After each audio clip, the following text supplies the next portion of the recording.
une période de contingence, d'incertitude. Ouais, la montée en puissance de l'inflation, ainsi que la famine qui s'invite dans des contrées que même dans nos délires les plus fous auront pensé. Nous disons, va ce monde, qu'en serait-il demain?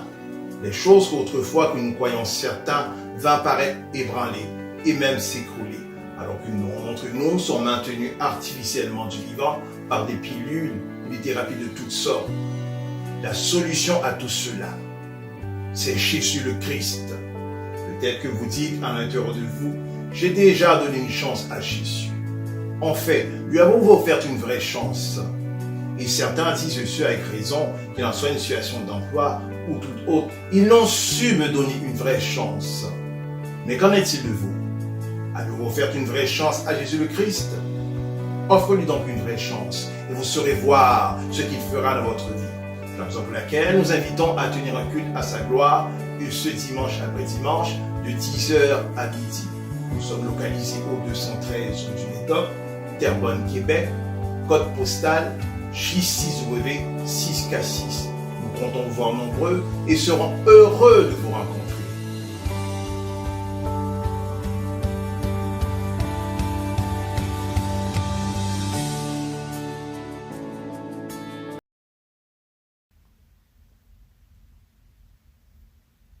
Bon matin à tous, une fois de plus, c'est avec une joie combien immense que je vous retrouve encore une fois de plus autour de cette table d'enseignement. Et ce matin, nous allons ensemble réfléchir.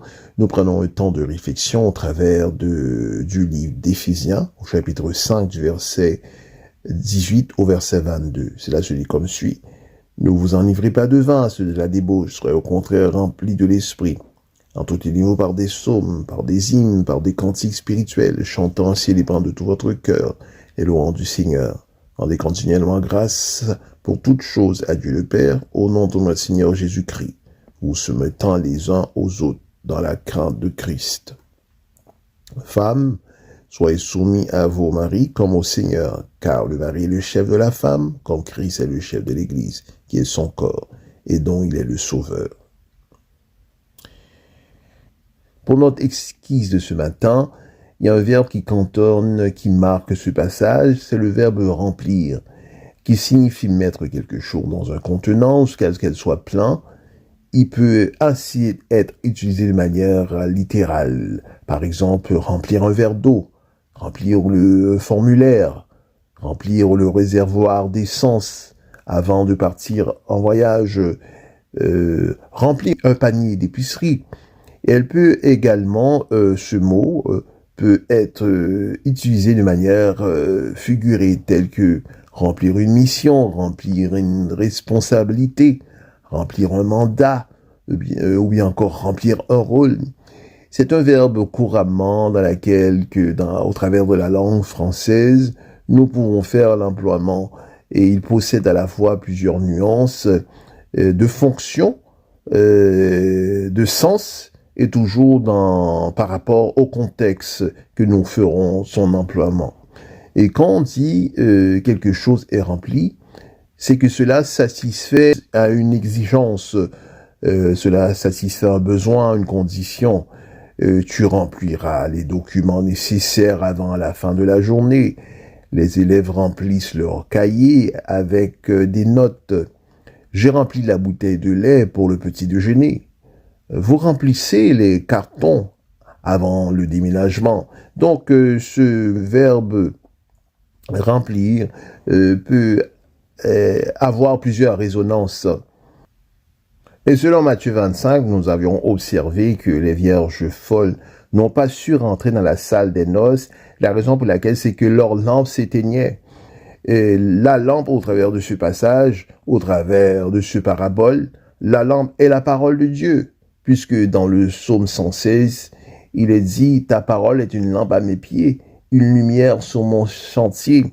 Alors que l'huile, toujours au travers de ce parabole, l'huile ici, c'est le Saint-Esprit. Alors qu'ils ont demandé aux vierges sages d'aller d'un partage leur huile, les vierges sages ont fait connaître que leur lampe, quant à elle, l'huile qu'elles avaient au travers de leur était insuffisante pour qu'ils puissent avoir un partage d'huile.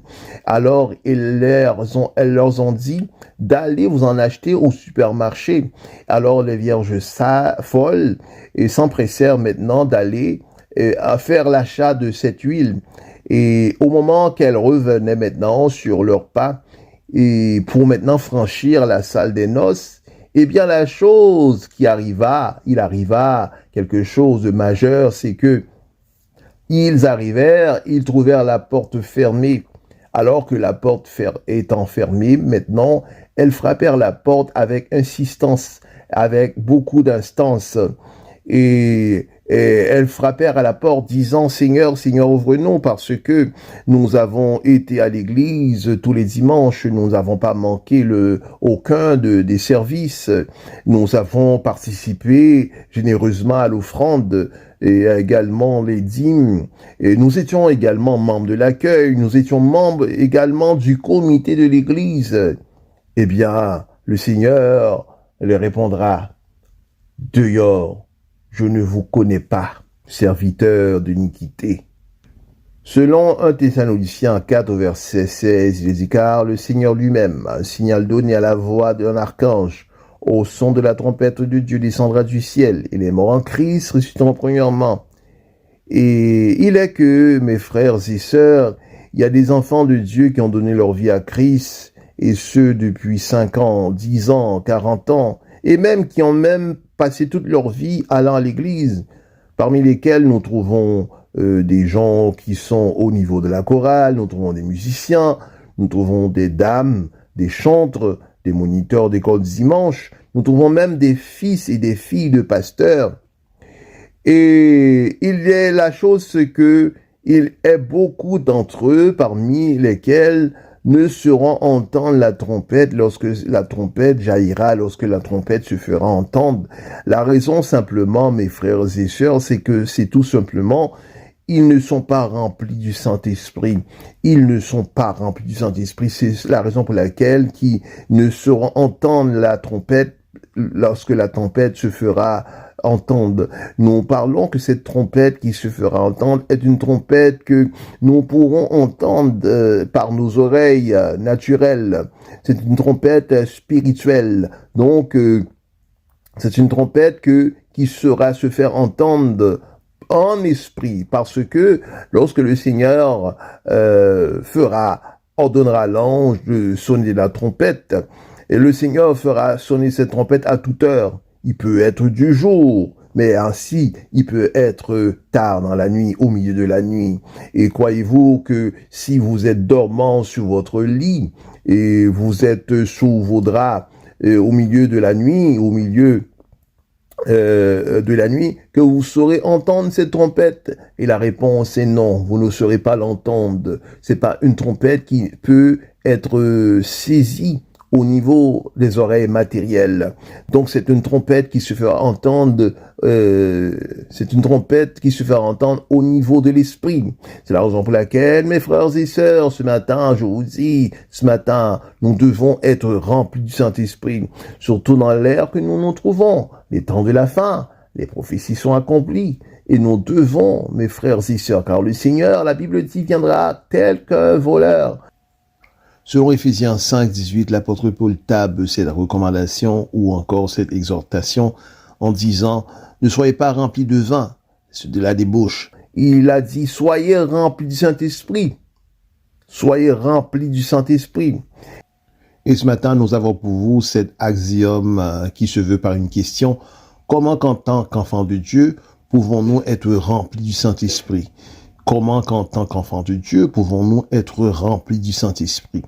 Eh bien, il y a de multiples molécules ou encore éléments que nous devons posséder en tant qu'enfants de Dieu afin d'être remplis du Saint-Esprit. Dont le premier est lorsque nous faisons montre de reconnaissance. Du passage que nous allons considérer au verset 20, il est dit « Rendez continuellement grâce pour toutes choses à Dieu le Père, au nom de notre Seigneur Jésus-Christ. » Et voyez-vous, mes chers amis, mes frères et sœurs, nous pouvons être reconnaissants quand tout va bien et trouver que Dieu est bon. Parce que nous avons un bon travail, nous avons un bon mari, une bonne femme qui nous aime, nous avons des amis qui nous apprécient, et nous avons la main heureuse. Tout ce que nous faisons, nous réussit. Et comment maintenant pouvons-nous dire à Dieu qu'on l'aime et nous montrons reconnaissance lorsque nous ne sommes pas en bonne santé? Lorsque un de nos enfants sont malades, nous n'arrivons pas à joindre les deux bouts, que nous avons perdu notre travail, et parce que nous ne portons pas bien, soudainement, alors nous avons oublié. Et nous avons oublié tout à coup les nombreux bienfaits de Dieu tout au long de notre vie, ses grâces, ses bontés, ses bénédictions, combien de fois qu'il nous a mis, qu'il a élevé sur nous une protection étanche par rapport aux accidents dans lesquels que nous serons impliqués, et les accidents, ces accidents qu'il nous a épargnés. Sache que pendant que nous vivons, nous connaissons ces durs moments et que nous connaissons ce lot de problèmes, et pendant toute notre vie, eh bien, Dieu continue de prendre soin de nous.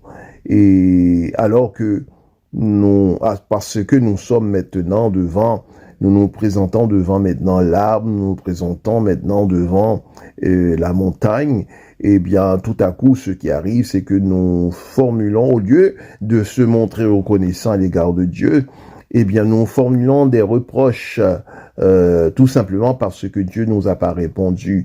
Et il est dit, au travers de ce passage, rendez continuellement grâce pour toutes choses à Dieu le Père, au nom de notre Seigneur Jésus-Christ. Sache que, et nous disons à Dieu merci pour toutes choses, et les bonnes choses également, et les mauvaises qui nous arrivent dans nos vies. Et sache que, mes frères et sœurs, il est bien facile, il est compréhensible de remercier les Seigneurs lorsque tout va bien. Mais lorsque arrivent maintenant les choses qui pèsent contre nous, nos lots de problèmes, nous devons ici remercier le Seigneur. Ne remercions pas le Seigneur pour le problème en soi. Il y a personne qui a une certaine lucidité qui sera remercier le Seigneur parce qu'il vit des durs moments. Il a perdu un être cher, il a perdu un enfant au travers de la maladie ou bien encore d'un accident, quoi que ce soit. Il y a personne qui saura remercier le Seigneur pour ce fait. Mais ce que nous faisons, c'est que nous remercions le Seigneur au travers de tout cela parce que nous savons que, tel qu'il est dit, de rendre gloire à Dieu pour toutes choses, remercier le Seigneur parce que nous savons, en dépit de ce lot de problèmes dans lequel que nous subissons, que nous vivons, bien le Seigneur sera toujours avec nous. Le Seigneur sera toujours avec nous et il saura toujours nous tirer de là. Et le Seigneur, nous savons qu'il a toujours un moyen échappatoire pour ses enfants, pour ceux qui espèrent en lui. Et puisqu'il est dit, au travers de Psaume 84, l'Éternel est un soleil, est un bouclier, et grandes sont les bontés qu'il tient en réserve envers ceux qui espèrent en lui.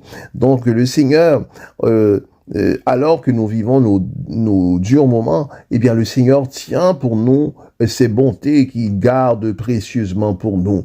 Et les temps que nous vivons ces durs moments et que nous portons des reproches au Seigneur, et souvent ces choses-là que nous connaissons, eh bien ce sont nous, comme vous le savez, c'est une étape à notre vie, pas une étape à notre croissance, une étape à ce que Dieu veut faire de nous. Et vous savez que, mes frères et sœurs, pour que l'or puisse être battu, pour que l'or puisse être travaillé, pour que l'or brut puisse être raffiné, alors l'or doit être mise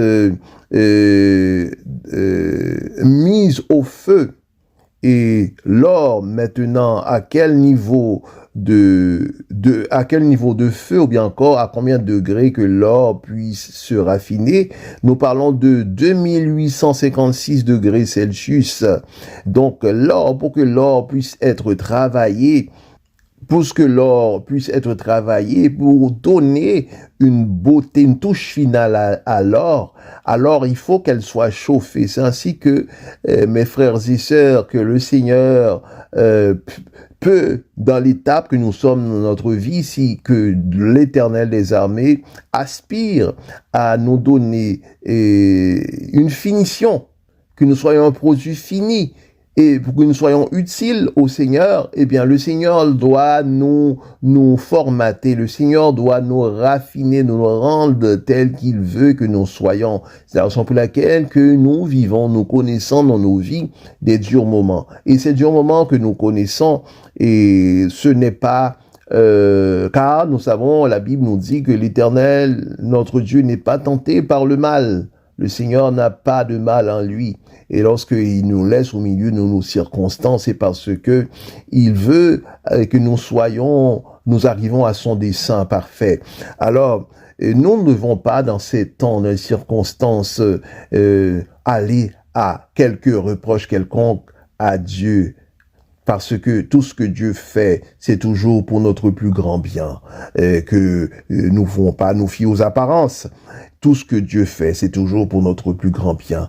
À la fin de toute chose, nous saurons comprendre dans les circonstances que nous étions, eh bien, l'Éternel des armées l'a fait pour notre plus grand bien. C'est la raison pour laquelle que l'apôtre Paul alla ainsi, il table par cette recommandation. Rendez continuellement grâce à Dieu pour toutes choses. Et je vous dis la chose suivante, mes frères et sœurs, en ce matin, lorsque vous vivez une circonstance, n'ayez pas cette attitude. N'ayez pas cette attitude. Et c'est souvent dans ces circonstances que votre cœur est dévoilé. Lorsque vous connaissez, vous êtes au milieu de vos lots de problèmes, et c'est là que votre cœur est dévoilé par rapport à Dieu. C'est là que votre cœur parle. Et c'est là maintenant qu'il dit les vraies choses. Si vraiment qu'il aime vraiment le Seigneur, c'est dans les durs moments que nous savons vraiment si nous aimons le Seigneur. Si c'est dans les durs moments vraiment que nous savons que oui, que nous avons décidé réellement d'entreprendre la route étroite et de marcher dans les chantiers de Dieu, quoi qu'il en soit, dans les bons temps et dans les mauvais temps, que nous marcherons avec le Seigneur fidèle jusqu'à la fin, jusqu'à ce qu'il vienne nous ravir. Donc, mes frères et sœurs, lorsque nous connaissons ces durs instants, donnez gloire au Seigneur et n'ayez surtout pas à formuler la moindre reproche au Seigneur. Sachez que plus que vous avez à reprocher Dieu pour une circonstance, eh bien, plus longtemps vous resterez dans cette circonstance, plus longtemps que vous resterez dans ce lot de problèmes. C'est la raison pour laquelle que nous devons avoir la bonne attitude. Souvenez-vous qu'Israël n'a pas hésité à formuler quelques reproches au Seigneur. Eh bien, ce qui arriva, mes frères et sœurs, au lieu de passer 20 jours, parce que la route de l'Égypte, sortant de l'Égypte, allant en Canaan, c'est une route de 20 jours, ou bien encore une route de 30 jours. C'est une route d'un mois. Mais à cause qu'ils n'ont cessé au cours du parcours de multiplier leurs reproches au Seigneur, alors au lieu de rester 20 jours, ils en sont restés 40 ans. Ils ont tourné dans le désert parce que ils n'ont cessé de multiplier leurs reproches au Seigneur.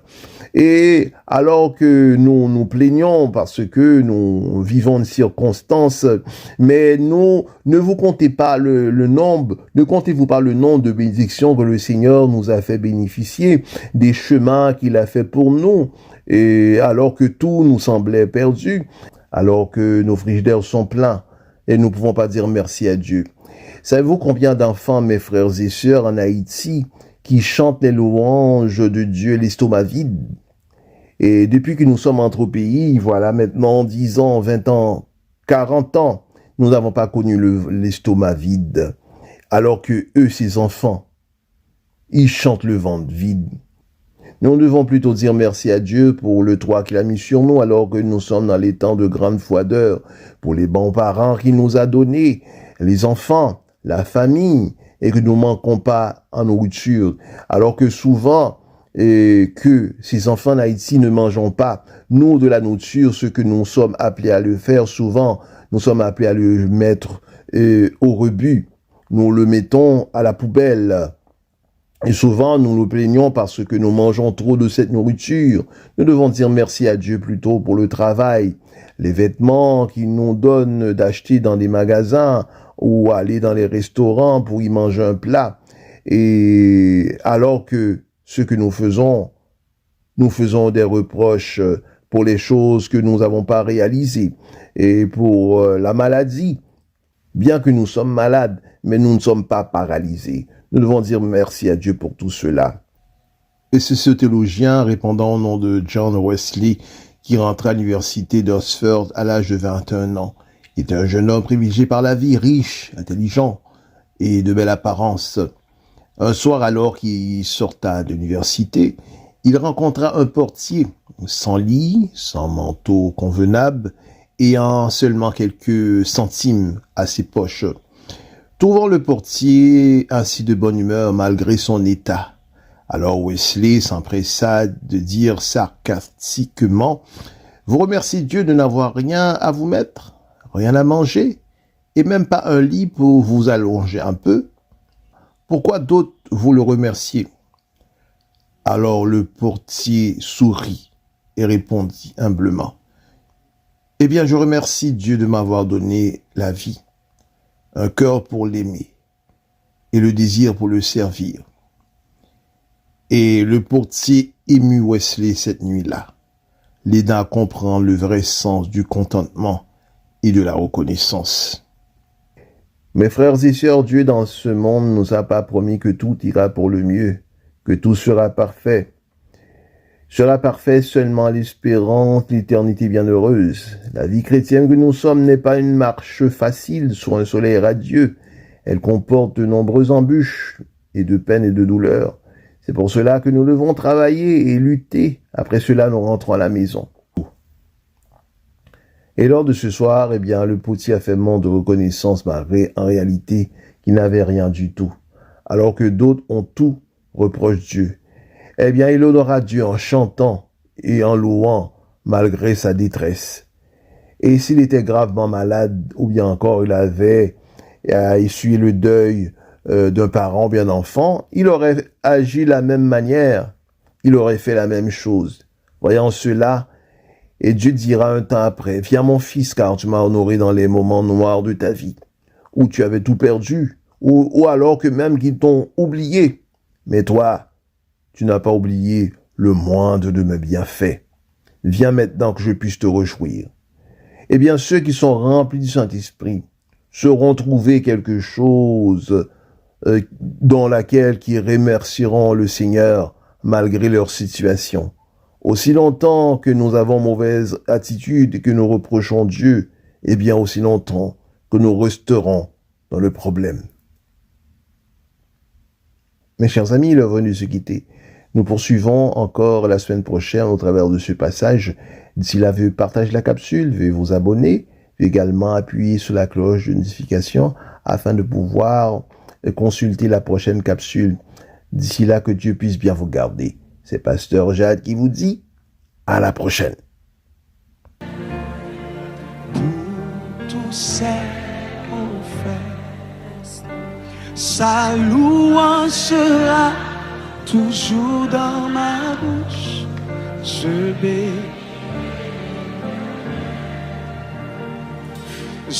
bénirai l'Éternel. Alléluia.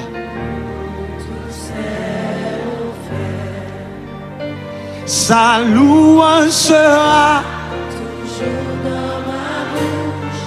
Je bénirai l'Éternel. Qui est-ce qui a passé nom yo l'autre comme dit ça? Je bénirai l'Éternel. Même Jacques David. Pour tous ses offenses. Sa louange sera toujours dans ma bouche. Je bénirai l'Éternel. Dis ça encore, je bénirai l'Éternel pour tous ses offres. Alléluia. Sa louange sera toujours dans ma bouche. Je bénirai l'Éternel. Criez, oh mon âme, oh mon âme,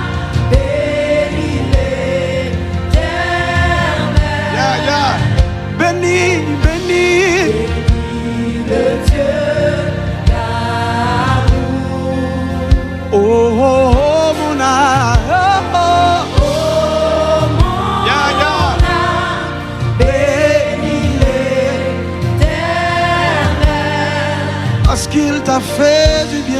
Parce qu'il t'a fait du bien. J'exalterai, j'exalterai l'Éternel. Pour tous ses offerts. Pour tous ses offerts. Sa louange sera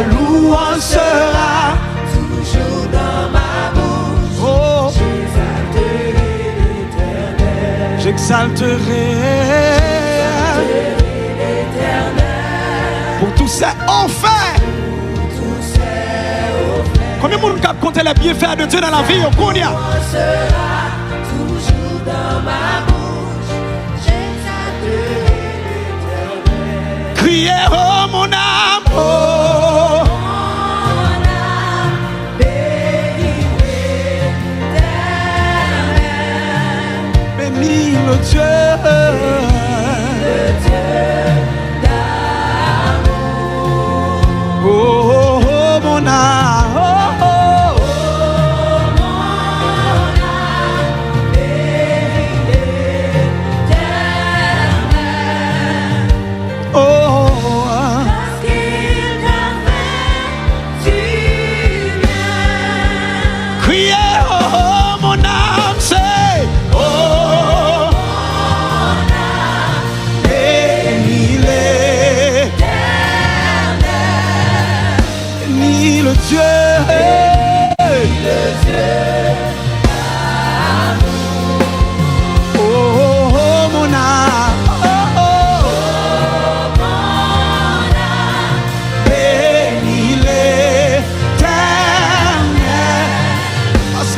Fait du bien. Quand mon Seigneur a fait bien, quand mon Seigneur a fait bien, t'as pleuré mais on crie, oh.